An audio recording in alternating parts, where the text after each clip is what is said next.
I was standing in my own kitchen at 11 o'clock at night, sweat dripping down my back, staring at a refrigerator that I had spent $347 filling just 6 hours earlier. Thanksgiving was 2 days away, and my mother-in-law, Karen, yes, her actual God-given name is Karen, had just casually informed me that she'd invited 20 of her relatives to our house for the holiday dinner. 20.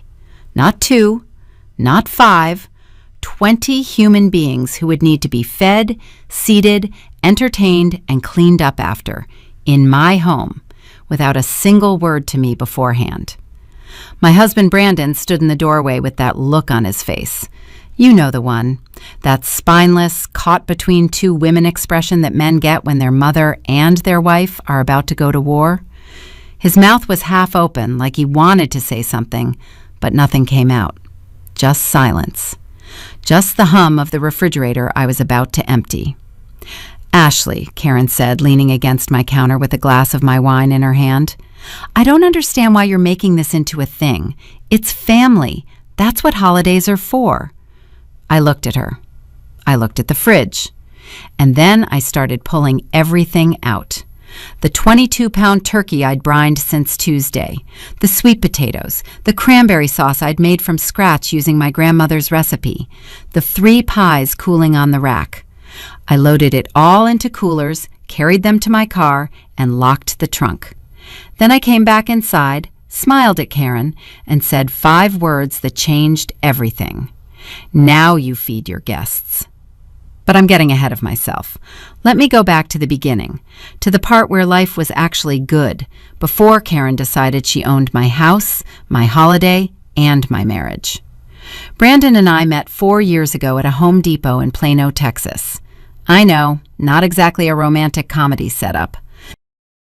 I was trying to figure out which shade of gray would work for my bathroom renovation, holding up about 15 paint chips to the fluorescent light, like they were going to reveal the meaning of life. He walked up next to me, pointed at the one called Agreeable Gray, and said, "That one. Trust me, I'm an architect." He wasn't lying. Brandon Cole worked at a mid-size firm downtown, designing custom homes for clients who had more money than taste. He was 31, 6'2", brown hair that always looked like he'd just run his fingers through it, and he had this quiet confidence that made you feel like everything was going to be fine. I liked that about him. I needed that. At 28, I'd just come out of a brutal 2-year relationship with a guy named Derek who thought budgeting was a personal attack and emotional availability was a foreign concept. I was working as a project coordinator for a commercial real estate company. Decent salary, $68,000 a year plus bonuses. I'd bought my own condo at 26, which in Texas was actually doable back then. I had a 401k, a credit score of 782, and a life that finally felt like mine. I was proud of that. My parents, Steve and Diane, had raised me in a small town outside of Austin. Dad was a high school football coach. Mom was a dental hygienist. They taught me 2 things: work for what you have and never let anyone take it from you. Brandon and I started dating that spring. Coffee turned into dinners. Dinners turned into weekends. Weekends turned into, why are we paying 2 mortgages when we're always at the same place? He proposed on a Tuesday morning.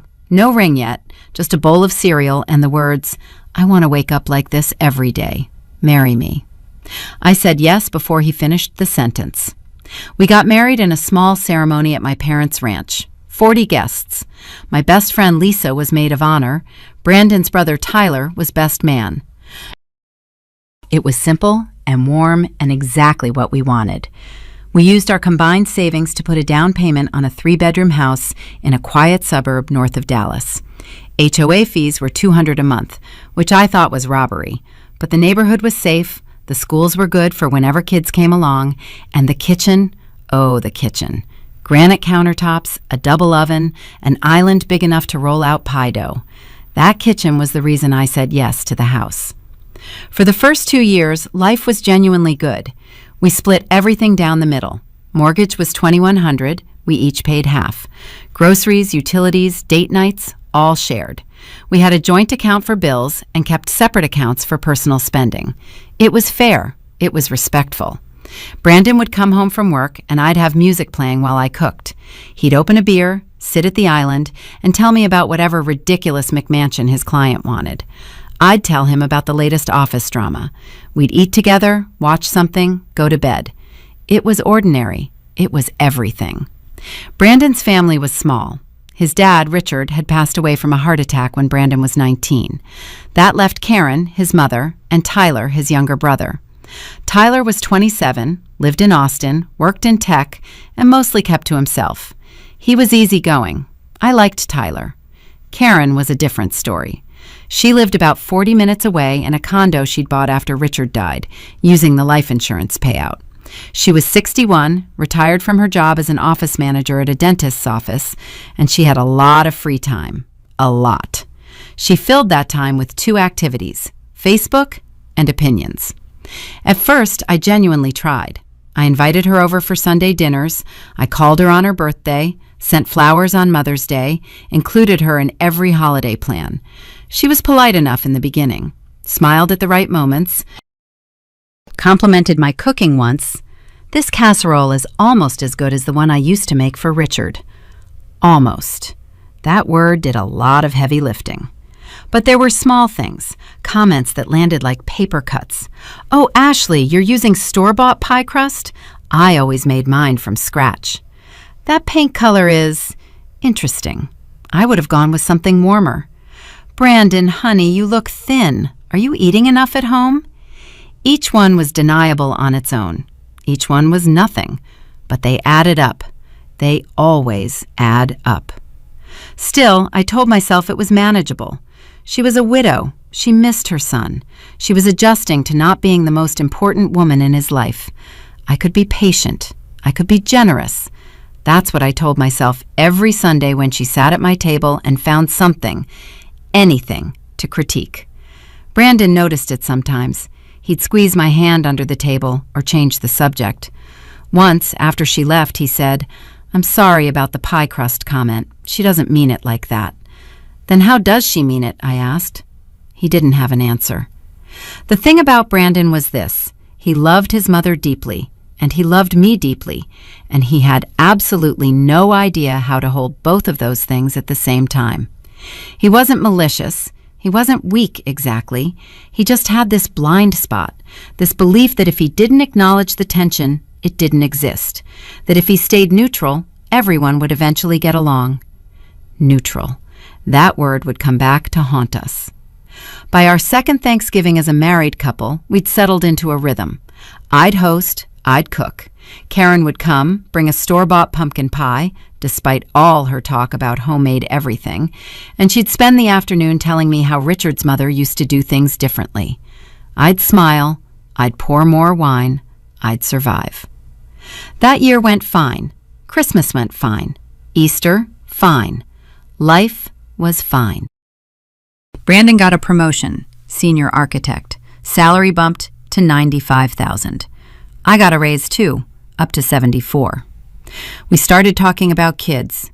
Maybe next year, we said. Maybe the year after. No rush. We had time. And then came the October phone call that changed everything. It was a Wednesday evening. I was in the kitchen, where else, chopping onions for a soup. My phone buzzed on the counter. Karen's name. I wiped my hands, picked up. "Ashley, hi, I have some news." Her voice had that particular brightness to it, the kind that meant she'd already made a decision and was presenting it as a conversation. "What's up, Karen?" "So I've been talking to my sister Linda. You remember Linda from Tulsa? And she mentioned that the whole family hasn't been together for Thanksgiving in years. And I thought, wouldn't it be wonderful if we hosted everyone this year? At your place? You have that beautiful big kitchen and the dining room and—" "Wait," I said. "When you say everyone—" "Oh, just the family. Linda and her husband Greg, their 3 kids. Well, they're adults now. They'll probably bring their partners. And my cousin Deborah and her crew, and Aunt Patricia, of course, and—" "Karen, how many people are we talking about?" A pause. The kind of pause that tells you the number is going to be bad. "Around 20, give or take." The onion fumes were making my eyes water, but that wasn't why my vision blurred. 20 people in my house for Thanksgiving. And she was telling me, not asking me, telling me, on a Wednesday in October, like she was placing a catering order. Karen, we need to talk about this. I need to talk to Brandon. Oh, I already told Brandon. He thinks it's a great idea. My hand tightened around the phone. She already told Brandon, and Brandon hadn't said a word to me, not at breakfast, not in the text he sent at lunch, the one that just said, thinking about pizza tonight, not when he walked in the door 20 minutes ago and kissed my cheek and went upstairs to change. He didn't mention it, I said carefully. Well, you know Brandon. He probably forgot. Anyway, it's going to be so lovely. I'll send you the list of names so you can plan the menu. Linda's daughter is gluten-free, and Deborah doesn't eat pork, and Aunt Patricia... Karen, I need to go. The soup is burning. The soup was fine. I wasn't. I stood there in my kitchen, knife in one hand, phone in the other, staring at the pot on the stove. 20 people. My dining table seated 6. I had 8 chairs total in the house. My kitchen was beautiful, yes, but it wasn't a restaurant, and Thanksgiving was 5 weeks away. I heard Brandon's footsteps on the stairs. He came into the kitchen in sweatpants and a faded college t-shirt, looking completely relaxed, completely unbothered, completely unaware that a grenade had just been tossed into the center of our holiday. "Hey," he said, "smells good. What are we having?" I set the knife down, slowly. "Your mother just called me." Something flickered across his face, just for a second. Recognition. Guilt, maybe. Then it was gone, replaced by that neutral expression I was learning to dread. "Oh yeah? What about?" "Brandon." My voice was steady, but low. "She told me she invited 20 people to our house for Thanksgiving, and she said you already knew." He opened the fridge, pulled out a beer, took his time with the bottle opener. Every second of silence was a choice, and he was choosing wrong.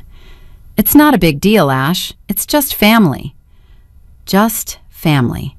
The exact same words his mother used, like they'd rehearsed.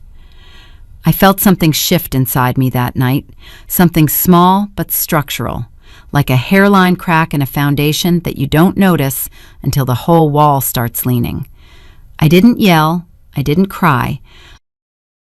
I just looked at my husband, standing in my kitchen, drinking his beer, and I thought, you chose her side without even realizing there were sides. And that was the moment I knew this Thanksgiving was going to be different. I didn't sleep that night. Brandon came to bed around midnight, smelling like his second beer, and fell asleep within 5 minutes. I lay there, staring at the ceiling fan, making its slow, lazy circles, doing math in my head. 20 people. A 22-pound turkey feeds maybe 15, if you're generous. I'd need a second protein, maybe a ham. That's another $60 minimum. Side dishes for 20. Mashed potatoes, green bean casserole, stuffing, cranberry sauce, dinner rolls, sweet potatoes with marshmallows, drinks, dessert. Paper plates? No, Karen would judge paper plates. Real china, which meant I'd need to borrow or buy. Chairs, table space. Where would 20 people even sit? I did the math 3 different ways, and every calculation landed between $400 and $500 in groceries alone. That wasn't counting the extra folding table I'd need, the chairs, the tablecloths, the serving dishes. We were looking at close to $700 total for a party I didn't agree to host. At 6 a.m, I gave up on sleep and went downstairs. I made coffee. I sat at the island. And I decided I was going to handle this like an adult. I was going to sit Brandon down, explain my concerns calmly, lay out the numbers, and we'd figure it out together. That was the mature thing to do. That was the partnership thing to do. Brandon came down at 7:30, yawning, scratching the back of his neck. He poured himself coffee and leaned against the counter. "We need to talk about Thanksgiving," I said. "Ash, come on, it's early." "Brandon, Your mother invited 20 people to our home. I need you to actually talk to me about this." He sighed, set down his mug, crossed his arms. "Okay. Talk. First of all, when did she tell you?" "I don't know. Last week she mentioned it on the phone." "Last week." I let that sit. "You've known for a week, and you didn't say anything to me." "I didn't think it was a big deal. She said she'd help." "Help how? Has she offered to pay for groceries, to cook, to rent tables and chairs?" "She didn't get into specifics." "Of course she didn't, because the specifics are my problem. They're always my problem." Brandon rubbed his face. "What do you want me to do, Ashley? Call her and say no? She's already invited everyone. Linda's buying plane tickets." That sentence hit me like a truck. Linda, Karen's sister from Tulsa, was buying plane tickets, which meant this wasn't a casual maybe we'll stop by situation. This was a confirmed, committed, people are spending money to travel event, and I was the last person to know about it. "So it's already done," I said flatly. "It doesn't have to be a bad thing. I'll help cook. We can make it work." "Brandon, you burn toast." "Then I'll help set up, clean, whatever you need." I looked at him across the kitchen. This man I loved. This man who designed buildings for a living, who understood structural load and foundation integrity and weight-bearing walls. And I thought, how do you not see that this is a load-bearing issue in our marriage? But I didn't say that. Instead, I said, "Fine, but I need you to do one thing. I need you to call your mother and tell her that we'll host, but she needs to contribute, financially and physically. She needs to bring dishes, help cook, and chip in for groceries. Can you do that?" "Yeah, of course. I'll call her today." He kissed the top of my head, grabbed his travel mug, and left for work. I sat there with my cold coffee and a knot in my stomach that wouldn't go away. He didn't call her that day. I know because I asked him that night, and he said, "I got slammed at work. I'll do it tomorrow." Tomorrow became the day after. The day after became the weekend. By Sunday, I'd had enough. "Did you call your mother?" I asked over dinner. "Not yet." "Brandon, Thanksgiving is 4 weeks away. I need to start planning." "I'll call her tonight." "You said that 3 days ago." He put down his fork.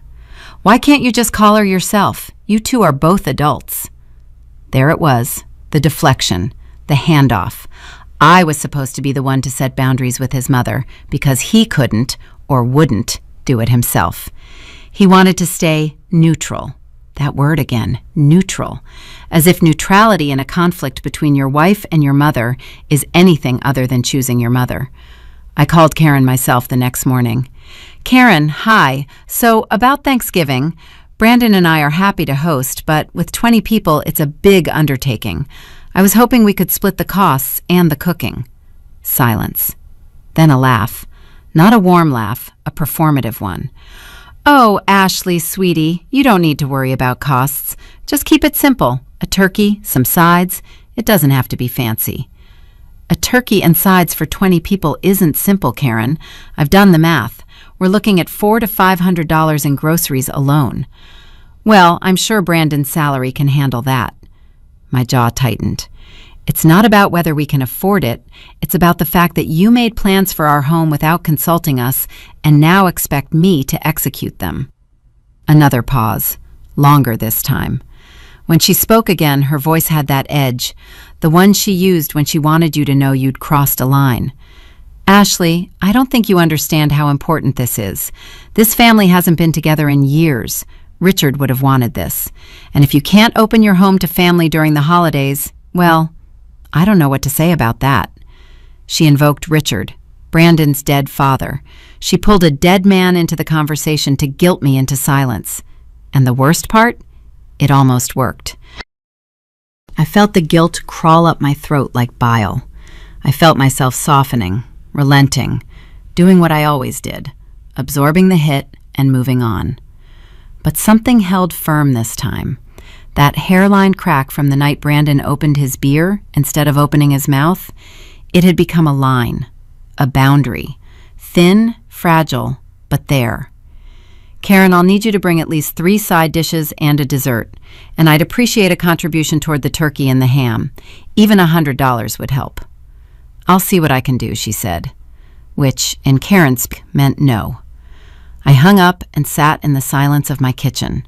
The kitchen with the granite countertops and the double oven and the island big enough to roll out pie dough. The kitchen that was about to become a battleground. Over the next 3 weeks, I did what I always did. I planned.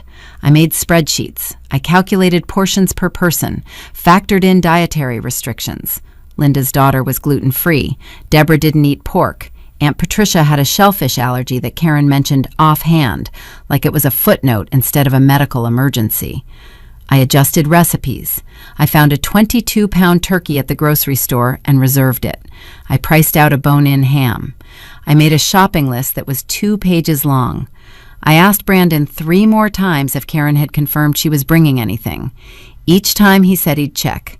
Each time he didn't. On the Monday before Thanksgiving, 4 days out, I sent Karen a text myself. "Hi Karen, just finalizing the menu. Can you confirm what you're bringing? I have you down for 3 sides and a dessert." Her reply came 2 hours later. "I'll bring my famous green bean casserole and maybe some rolls." One dish and some maybes. After I'd specifically asked for 3 sides and a dessert. After she'd invited 20 people to my home. I showed Brandon the text that night. He read it, shrugged, and said, "At least she's bringing something." "Brandon, she invited 20 people. She's bringing a casserole." "What do you want me to do about it, Ashley? It's too late to cancel." "I want you to back me up. I want you to call your mother and tell her that 1 casserole isn't enough. I want you to be on my team." He looked at me with genuine confusion, like I was speaking a language he'd never learned. "I am on your team. I'm always on your team." "Then act like it." He didn't call her. He went to the living room and turned on the game. That Monday night, something inside me shifted from frustration to something colder, clearer. I lay in bed and made a decision. I would cook the Thanksgiving dinner. All of it. I would do it beautifully, perfectly, exactly the way I'd planned. Not for Karen, not for her 20 relatives, for me. Because I refused to let anyone say I couldn't handle it. I refused to give Karen the satisfaction of a failure she could blame on me. Tuesday, I took the day off work. I went to the grocery store at 7 in the morning and spent $347. Turkey, ham, 5 pounds of potatoes, sweet potatoes, fresh cranberries, cream cheese, butter, so much butter, flour, sugar, pecans, green beans, mushroom soup, French fried onions, 4 different kinds of cheese, dinner rolls, pie crusts, canned pumpkin, eggs, heavy cream, chicken broth, celery, onions, sage, thyme. I filled the cart so full I could barely steer it. I came home and started prepping. Brined the turkey, made the cranberry sauce from my grandmother's recipe, the one with orange zest and a splash of bourbon. Baked 3 pies, pecan, pumpkin, and sweet potato. I peeled and cubed potatoes, stored them in water. I prepped the green bean casserole, my version, not Karen's. I made cornbread for the stuffing. I worked for 11 hours straight. By Tuesday night, my fridge was packed. Every shelf, every drawer, every door compartment. It was a work of art. It was $347 and 11 hours of my life, arranged in Tupperware and foil-wrapped baking dishes. And then, at 11 o'clock, Karen called. Brandon answered. I heard his voice from the living room. "Hey, Mom," and then a long stretch of silence as he listened. When he came into the kitchen, his face had that look again, the spineless one. "So, Mom says Aunt Patricia is bringing her friend Donna and Donna's daughter, and Linda's son is bringing his roommate, so it's more like 23 now." 23. 3 more people. Added 2 days before the event, after I'd already bought everything, prepped everything, calculated everything down to the last bread roll. "No," I said. Brandon blinked. "What?" "No. I planned for 20. I shopped for 20. I'm not adding 3 more people 2 days before Thanksgiving because your mother can't stop treating our house like a hotel." "Ash, it's just 3 more." It's never just anything with her, Brandon. It's always one more thing, one more person, one more demand. And you always say yes, because saying no might mean she's upset with you for 5 minutes. His face hardened. That's not fair. You know what's not fair? I spent $347 today. I took a day off work. That's a day of PTO I won't get back. I've been on my feet since 7 in the morning, and your mother is still adding guests like she's updating an RSVP for her own party. In my house. We stared at each other across the kitchen. The fridge hummed behind me, full of food I'd prepared with my own hands and my own money. Brandon opened his mouth, closed it, opened it again. I'll tell her no more additions, he said quietly. Will you, though? He didn't answer. He just turned and walked back to the living room. I heard the TV volume go up. The game was still on. The game was always on. Wednesday night, the night before Thanksgiving, Karen arrived. She wasn't supposed to come until Thursday morning, but she showed up at 8 p.m. with an overnight bag, her green bean casserole, and a store-bought bag of dinner rolls. Not even the good kind, the generic brand from the gas station. I thought I'd come early to help, she said brightly, setting her bag on my clean couch. She didn't help. She opened a bottle of my wine, sat at the island, and watched me work. She commented on the way I was seasoning the turkey. Richard's mother always used more sage. She asked why I'd chosen a pecan pie instead of apple. Everyone likes apple. She picked up the cranberry sauce, sniffed it, and said, "Is that bourbon?" Some of the family doesn't drink, Ashley. I kept my mouth shut. I kept working. I kept telling myself, tomorrow, just get through tomorrow. And then, at 10:45 p.m., Karen said the thing that broke me. Oh, I forgot to mention, I told everyone dinner's at 2. I know you were thinking 4, but 2 works better for Patricia's drive home. She changed the time. She changed the dinner time for my Thanksgiving in my house without asking me. I'd planned a 4 p.m. dinner because the turkey needed to go in at 9 a.m. for a 22-pound bird. Moving dinner to 2 meant starting at 7 a.m. at the latest, and that was cutting it dangerously close. It meant no margin for error, no time for the pies to cool properly, no time to shower and get dressed before guests arrived. I put down the dish towel. I turned around slowly. Karen was leaning against my counter, glass of my wine in her hand, smiling like she'd just told me the weather forecast. That was when I made my decision. I looked at the fridge, I looked at Karen, and I started pulling everything out. Ashley, what are you doing? I didn't answer. I pulled out the turkey, all 22 pounds of it still in its brine. I pulled out the ham, the potatoes, the cranberry sauce, the pies from the rack, the casserole dishes, the butter, the cream, the cheese. I loaded everything into the 2 large coolers we kept in the garage. Brandon appeared in the doorway. Ash, what the hell? I'm done, I said. My voice was calm, terrifyingly calm, even to me. Your mother invited 23 people to my home without asking me. She contributed a gas station bag of rolls and a casserole. She changed the dinner time without consulting me. And you, I looked at him, you couldn't make a single phone call in 5 weeks. I carried the coolers to my car, loaded them in the trunk, locked it. When I came back inside, Karen was standing in the kitchen with her mouth open. The fridge door was still ajar, completely empty, except for a bottle of ketchup and a jar of pickles. I looked her dead in the eyes and said, "Now you feed your guests." And then I grabbed my keys, my purse, and my phone, and I walked out my own front door into the cold November night. Behind me, I heard Karen's voice rising. "Brandon, are you going to let her do this?"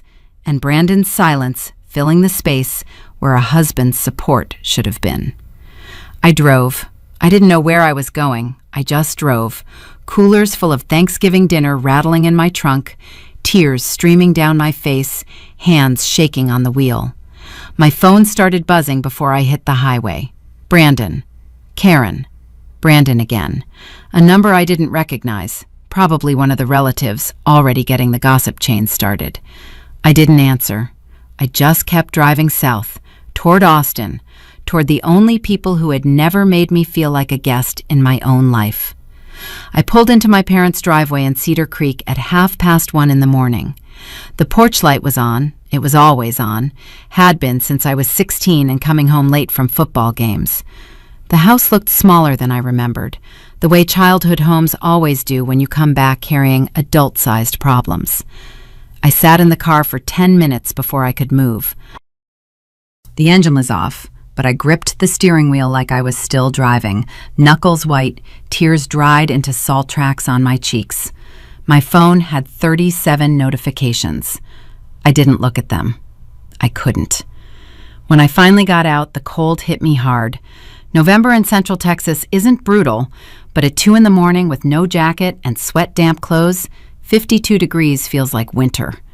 I stood on the porch and raised my hand to knock, then stopped. What was I going to say?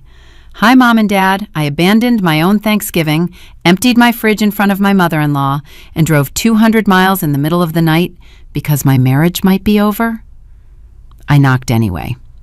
It took 3 minutes. I heard shuffling, then my dad's voice through the door. Low, cautious. Who's there? It's me, Dad. The door opened fast.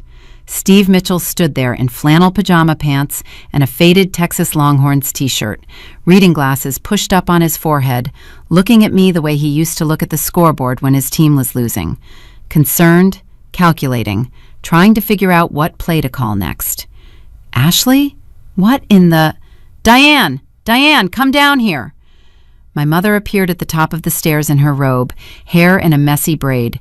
She took one look at my face and came down those stairs faster than I'd ever seen her move.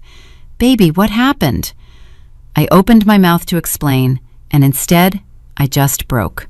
Not the quiet tears from the drive, the real thing, the ugly, body-shaking, can't-catch-your-breath kind of crying that you can only do in front of the people who made you. My mom pulled me into her arms right there in the doorway, and my dad stood behind her with his hand on my back, and I cried until my ribs hurt. They brought me inside. Mom made chamomile tea. Dad carried the coolers in from my car without asking what was in them, because my father has never once asked a question when there was a practical thing to be done first. He just saw the coolers, saw my face, and started lifting. I sat at their kitchen table, the same oak table where I'd done homework, eaten 10,000 dinners, opened Christmas presents, and I told them everything. Karen's phone call in October, Brandon knowing for a week and saying nothing, the 20 guests becoming 23, the $347, the 11 hours of cooking, the gas station rolls, the changed dinner time, the fridge, the look on Karen's face, Brandon's silence. My dad listened without interrupting. He sat with his arms crossed, jaw tight, that coach's focus locked on me like I was drawing up a play on a whiteboard. My mom held my hand across the table, squeezing it at all the worst parts. When I finished, the kitchen was quiet except for the ticking of the clock above the stove, the same clock that had been there since I was 8. My dad spoke first. Has he called? 17 times. I haven't answered. Good. Let him sit with it. My mom looked at my dad, then at me.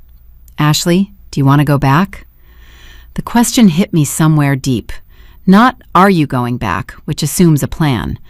Do you want to go back, which asks about desire, about what I actually wanted, separate from obligation, separate from vows, separate from the 3-bedroom house with the HOA fees and the kitchen I loved. I don't know, I whispered, and that was the most honest thing I'd said in weeks. Mom set me up in my old bedroom. Same lavender walls, same white curtains, same twin bed that was way too small for a grown woman, but felt like the safest place in the world. I lay there, staring at the glow-in-the-dark stars I'd stuck on the ceiling when I was 12. Half of them had fallen off, but the remaining ones still gave off a faint green light. My phone buzzed again. I finally looked. Brandon, 11:47 p.m. Where are you? Please answer. Brandon, 12:03 a.m. Ashley, this is insane. My mom is freaking out. Brandon, 12:15 a.m. I called Lisa. She doesn't know where you are either. Brandon, 12:31 a.m. Please just tell me you're safe. Karen, 12:09 a.m. Ashley, this was completely unnecessary and dramatic. We need to discuss this like adults. Karen, 12:22 a.m. Brandon is beside himself. I hope you're happy. Unknown number, 12:45 a.m. Hi, Ashley. This is Linda, Karen's sister. I just want you to know that we're all very confused about what's happening, and we've spent a lot of money on plane tickets. Linda. Plane tickets. The guilt hit me again, sharp and immediate. These people, most of whom I'd never met, had spent money to fly to Dallas for a dinner that was now in coolers in my parents' garage. They didn't do anything wrong. They were just family members who'd been told there was a Thanksgiving gathering. They were collateral damage in a war Karen had started and Brandon had refused to fight. I typed one text to Brandon. I'm safe. I'm at my parents'. I need space. Do not send your mother to find me. Then I turned off my phone and pressed my face into the pillow that smelled like my mom's fabric softener and tried to sleep. I didn't sleep. Not really. I drifted in and out, caught in that awful limbo where your body is exhausted, but your brain won't stop replaying everything on a loop. Karen's voice. I don't understand why you're making this into a thing. Brandon's shrug. At least she's bringing something. The empty fridge, the ketchup and pickles, the look on Karen's face when I said those 5 words. Had I gone too far? The question circled like a vulture. I'd emptied my fridge. I'd taken food I'd paid for with my own money and removed it from my own home. That was my right. But I'd also left 23 people without a Thanksgiving dinner. People who'd bought plane tickets. People who were somebody's aunt, somebody's cousin, somebody's kid. By 6 in the morning, the guilt had calcified into something physical, a weight on my chest, a tightness in my throat. I got up, splashed water on my face, and went downstairs. My dad was already in the kitchen, coffee made, newspaper open. He still read the actual paper delivered to the doorstep. He looked up when I came in. You look terrible, he said. Thanks, Dad. Sit down, eat something. He pushed a plate of toast toward me. I took a piece and chewed it without tasting it. I've been thinking, he said, folding the paper, about what you told me last night. And I think you did the right thing in the wrong way. I stared at him. My dad, the man who coached teenagers through fourth-quarter comebacks, had a way of saying things that were simple and devastating at the same time. What do you mean? I mean, Karen was wrong, dead wrong. She bulldozed you and Brandon let her. That part's clear. But emptying the fridge and driving off in the middle of the night, that's a reaction, not a strategy. You let her push you into being the bad guy. So what was I supposed to do? Just cook for 23 people and smile? No, you were supposed to have this fight 3 weeks ago when you still had options. You waited until you were exhausted and broke and had nothing left. And then you blew up. That's not strength, Ash. That's a last resort. His words landed like stones in still water. He was right. I hated that he was right. I'd spent 5 weeks asking Brandon to handle it, waiting for him to step up, absorbing Karen's demands one by one until I had nothing left but a dramatic gesture and a car full of food. Your mother and I didn't raise you to run, he said quietly. We raised you to stand. I put down the toast. So what do I do now? You go back, not because Karen deserves it, not because Brandon earned it, because that's your house, your kitchen, and your life. And you don't hand those things over to anyone. Not to Karen, not to fear, not to the part of you that would rather hide in your childhood bedroom than fight for what's yours.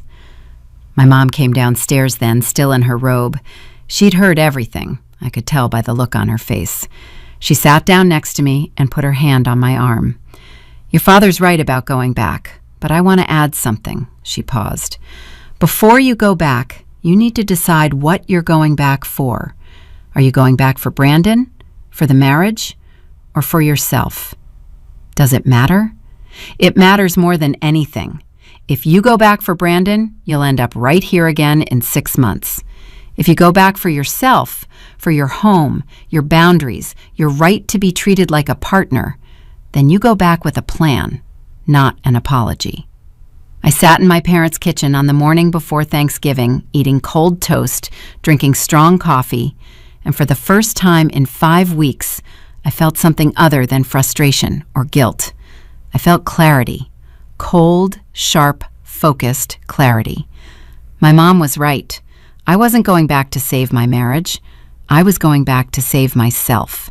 And there was a difference, a massive, critical, load-bearing difference. I turned my phone back on at 8 a.m. 41 new messages, 9 missed calls from Brandon, 3 from Karen, 1 from Lisa, 1 from Tyler, Brandon's brother in Austin. That one surprised me. I opened Tyler's message first. Tyler, 7:14 a.m. Hey, Ashley. Brandon called me last night freaking out. I don't know the whole story, but I know my mom, and I know my brother. Whatever happened, I'm guessing you had your reasons. If you need anything, I'm here. No judgment. I read that message 3 times. Tyler, quiet, easygoing Tyler, who lived in Austin and mostly kept to himself, had sent the only message that didn't demand something from me. No guilt, no accusations, no how could you, just, I know my mom, I know my brother, you had your reasons. I texted him back, thank you, Tyler. That means more than you know. I'm at my parents' place in Cedar Creek. I'm okay. His reply came in 2 minutes. Good. For what it's worth, Mom pulled this same thing on Tyler Sr.'s girlfriend years ago. Big family dinner, no warning, made her do all the work. That relationship didn't survive it. I always thought someone should have called Mom out. Sounds like you did. Someone should have called Mom out. 8 words that rewired something in my brain. This wasn't the first time. Karen had a pattern. She'd done this before, to someone else, in another kitchen, with another woman who'd been too polite or too exhausted to fight back. And that relationship hadn't survived it. I wasn't going to be another casualty of Karen's pattern. I showered. I put on clean clothes, jeans and a sweater my mom pulled from a drawer, still there from my last visit. I dried my hair. I put on mascara. Not because it mattered what I looked like, but because armor comes in different forms, and mine that morning was looking like a woman who had her life together, even when she wasn't sure she did. I sat on the edge of my childhood bed and opened my phone. I didn't call Brandon, not yet. Instead, I opened a new note and started typing. A list. A plan. Concrete, specific, non-negotiable terms for what would happen next. My dad knocked on the door at 9:30. You heading out? Soon. I need to make a stop first. Where? I looked at him. The grocery store. He raised an eyebrow, but didn't ask. My father knew a game plan when he saw one. I loaded the coolers back into my car. All that food, the turkey, the ham, the pies, the sides, was still cold, still good. 48 hours of my life packed in plastic containers. I wasn't going to let it go to waste. But I also wasn't going to serve it on Karen's terms. I hugged my parents on the porch. My mom held on a little longer than usual. Call us tonight, she said. Whatever happens. I will. My dad handed me a thermos of coffee for the drive. Remember what I said. Stand. Don't run. I got in the car, backed out of the driveway, and pointed north toward Dallas.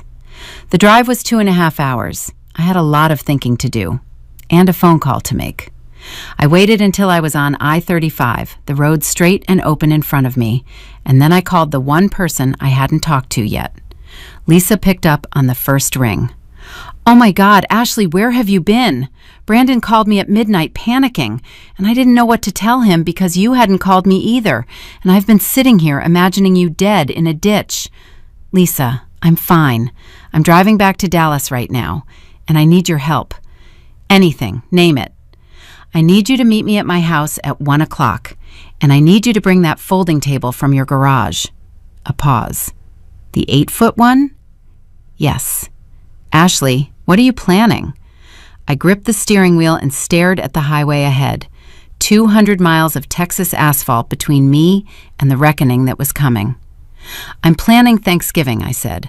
My way, on my terms, and Karen is going to sit at my table and eat what I serve, or she's going to leave my house for the last time. I pulled into my driveway at 12:45. Lisa's silver Honda was already parked on the street, the 8-foot folding table visible through her back window. She was sitting on my front steps with 2 coffees from the gas station down the road, and when she saw me, she stood up with that expression only a best friend can make, half relief, half, you better explain everything right now. Before you say anything, I said, getting out of the car, I need you to know that I'm not crazy. I never said you were crazy. I said you were missing. There's a difference. She handed me a coffee. Now tell me everything. I gave her the short version while we unloaded the coolers. Lisa had been my best friend since college. She was a paralegal at a family law firm in Dallas, which meant she'd spent the last 8 years watching marriages implode in real time. Nothing shocked her anymore. But when I told her about Karen changing the dinner time without asking, her eyebrows went up. She changed the time? In your house? 10:45 at night, the night before. Lisa set down the cooler she was carrying and looked at me. Ashley, I love you, but you should have called me 5 weeks ago. I would have drafted a boundaries letter on firm letterhead just to scare her. That made me laugh, the first real laugh in days. We carried everything inside. The house was empty. Brandon's car was gone. The kitchen was exactly as I'd left it. Fridge door closed now, but when I opened it, still just ketchup and pickles. Karen's overnight bag was gone from the couch. Her green bean casserole sat on the counter, uncovered, looking sad and congealed. The gas station rolls were still in their bag. I checked my phone. One new text from Brandon, sent at 10 a.m. I'm at Mom's hotel. She's upset. I don't know what to do. Please call me when you're ready. Mom's hotel. So Karen had gotten a hotel room. That meant she wasn't here. Good. I needed the house to myself for what came next. Okay, I said, tying my hair back. Here's the plan. Lisa leaned against the counter. I'm listening. I'm cooking Thanksgiving dinner, all of it, in this kitchen, for the people I choose to invite. And who are those people? You, obviously. My parents are driving up. They should be here by 3. Tyler texted me this morning. He's in Austin, but I think he'd come if I asked. And, I paused, Brandon, if he earns it. What about Karen's 20 relatives? I pulled out my phone and opened the text thread with Karen. I'm about to handle that. I typed carefully, editing 3 times before I sent it. Karen, I want to be clear about today. I am cooking Thanksgiving dinner in my home. Dinner is at 4 o'clock as I originally planned. You are welcome to attend, as a guest. You are not welcome to manage, override, or rearrange anything. If your relatives would like to come, they need to understand that this is my home and my dinner. Anyone who has a problem with that is free to find a restaurant. There are several open on Thanksgiving. I hear Denny's does a nice turkey plate. I hit send. Lisa read it over my shoulder and slow clapped. Then I called Brandon. He picked up instantly. Ashley, stop. Listen, I'm home, I'm cooking, dinner is at 4. You can be here or you can be at your mother's hotel, but you need to decide right now whose table you're sitting at today. Silence. I could hear Karen's voice in the background, muffled but urgent, and I knew she was right there, listening, probably coaching him on what to say. Ash, my mom is really hurt. Brandon, I spent $347 and 11 hours cooking for a dinner your mother planned without my permission. She contributed a casserole and gas station rolls. She changed the time of dinner in my house at 11 o'clock at night. And when I set a boundary, you stood in the doorway and said nothing. So I'm going to ask you one more time. Are you coming home or are you staying with her?" The silence lasted 8 seconds. I counted. "I'm coming home," he said quietly. "Good. Come alone." I hung up and got to work. The turkey went into the oven at 9:30. Late, but manageable if I cranked the temperature for the first hour. Lisa set up the folding table in the living room, extending our dining capacity to 14. Not 23, not 20. 14, a number I chose, a number I controlled. My parents arrived at 2:30. Dad carried in a cooler of his own. My mom had made her cornbread dressing and a sweet potato casserole because Diane Mitchell had never shown up anywhere empty-handed in her life. She walked into my kitchen, looked at the turkey through the oven window and said, "That bird looks perfect. Karen can choke on her green bean casserole." "Mom," I said what I said. Tyler showed up at 3:15. He'd driven up from Austin that morning, 2.5 hours after I'd texted him at noon asking if he wanted to spend Thanksgiving with people who actually valued his company. He walked in carrying a 6-pack of good beer and a pecan pie from a bakery in Round Rock. "Hey, Ashley," he said, setting everything on the counter. "Happy Thanksgiving." "Happy Thanksgiving, Tyler. Thank you for coming." He looked around the kitchen, at my parents, at Lisa, at the food covering every surface, and he nodded slowly. "This is what it's supposed to look like." Brandon arrived at 3:30. He came through the front door looking like he hadn't slept, which he probably hadn't. His eyes were red, his shirt was wrinkled. He stood in the doorway of the kitchen and looked at me, then at my parents, then at Tyler, and his face crumbled. "Ash, I'm sorry." "I know you are. Sit down. We need to talk before dinner." We went to the bedroom. I closed the door. He sat on the edge of the bed, and I stood in front of him, arms crossed, channeling every ounce of my father's coaching energy. "I'm going to say this once, Brandon, so listen carefully. I love you. I married you because I believed you were a partner. But for the last 5 weeks, you have not been my partner. You've been your mother's enabler. Every time I asked you to set a boundary, you passed the job to me. Every time I told you I was drowning, you turned on the TV. And when I finally broke, your first instinct was to go to her hotel, not to come find me." He opened his mouth. I held up my hand. "I'm not done. This marriage has a load-bearing problem, and it's not the 23 guests or the $347. It's you. Standing in doorways, staying neutral, choosing silence because silence feels safer than taking a side. But silence is a side, Brandon. It's her side, because every time you say nothing, she wins." His eyes were wet. "I didn't see it that way." "I know you didn't. That's why we're going to marriage counseling, starting next week, non-negotiable. And if your mother wants to be part of our life going forward, she follows my rules in my house, not hers, mine." "Okay," he whispered. "One more thing. Did you tell her relatives that dinner was canceled?" He shook his head. "Mom handled it. She told them you had a breakdown." "A breakdown. Of course she did. Karen had rewritten the story to make me the unstable daughter-in-law who ruined Thanksgiving." I felt the anger flare hot and sharp, but I breathed through it. "Call Linda right now. Tell her the truth. All of it." "Ashley, now, Brandon." He pulled out his phone. I watched him dial. I watched his face as Linda answered, and I listened as my husband, for the first time in our marriage, told his mother's family the truth. "Linda, hi, it's Brandon. I need to tell you what actually happened. Mom invited everyone to our house without asking Ashley. Ashley planned the entire dinner, paid for everything, cooked for 2 days, and Mom showed up with nothing but a casserole and changed the dinner time without asking.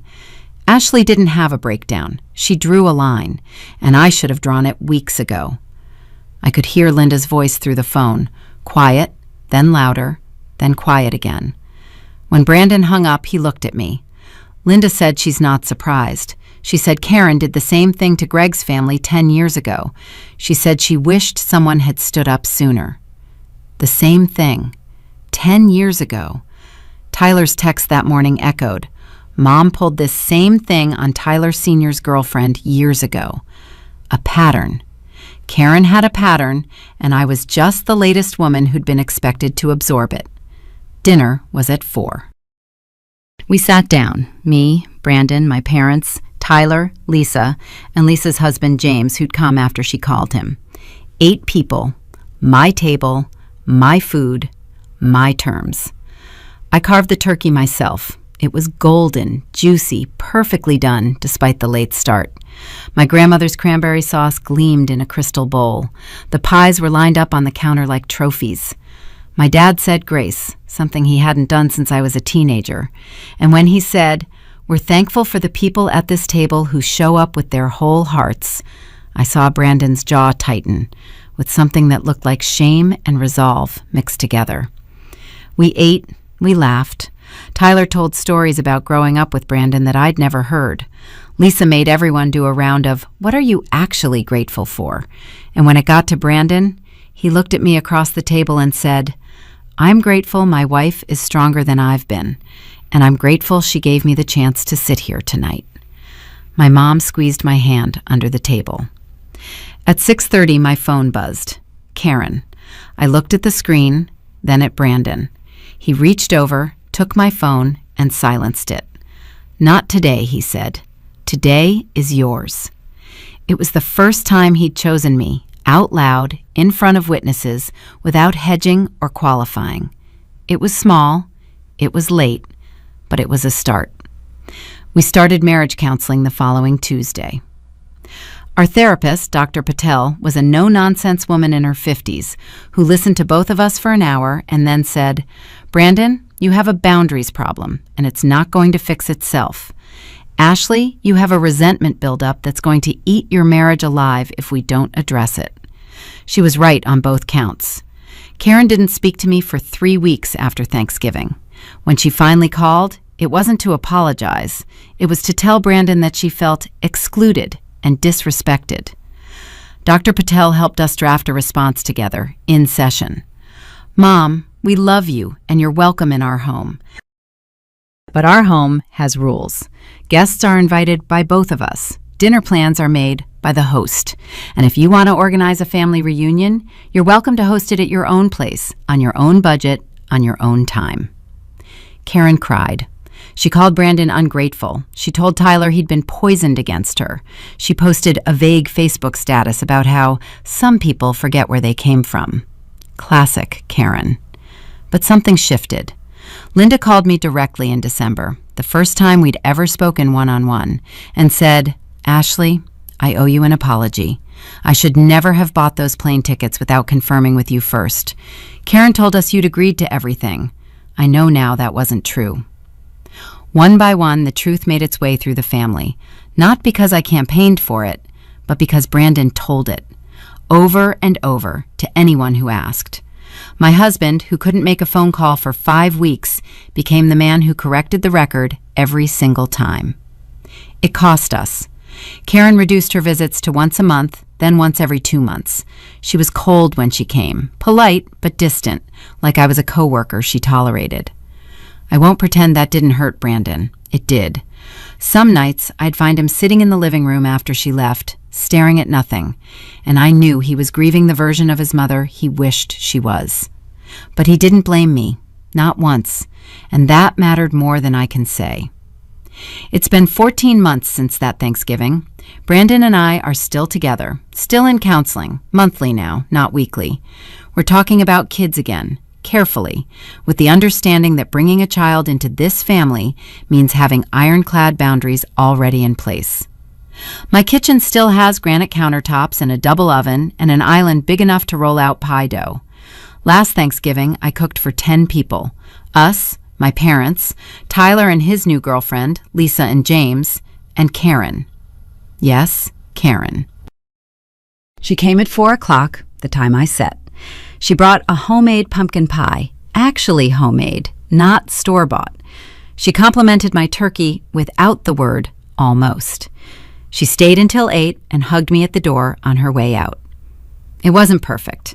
She still made a comment about my paint color. She still told Brandon he looked thin. But when she started to suggest that maybe next year we could invite Linda's family, Brandon looked at her and said, "That's Ashley's call, Mom. It's her kitchen." And Karen, for the first time in the 4 years I'd known her, simply nodded and said, "Of course." My dad was right. I should have fought earlier. I should have stood my ground at the first phone call, not the last straw. But I learned something that Thanksgiving night, standing in my empty kitchen with ketchup and pickles and 5 words hanging in the air. I learned that your home isn't just a building with an HOA and a mortgage. It's the place where your boundaries live. And if you don't defend them, no one else will. Not your husband, not politeness, not the fear of being called difficult. I was called difficult. I was called dramatic. Karen told half her family I had a breakdown.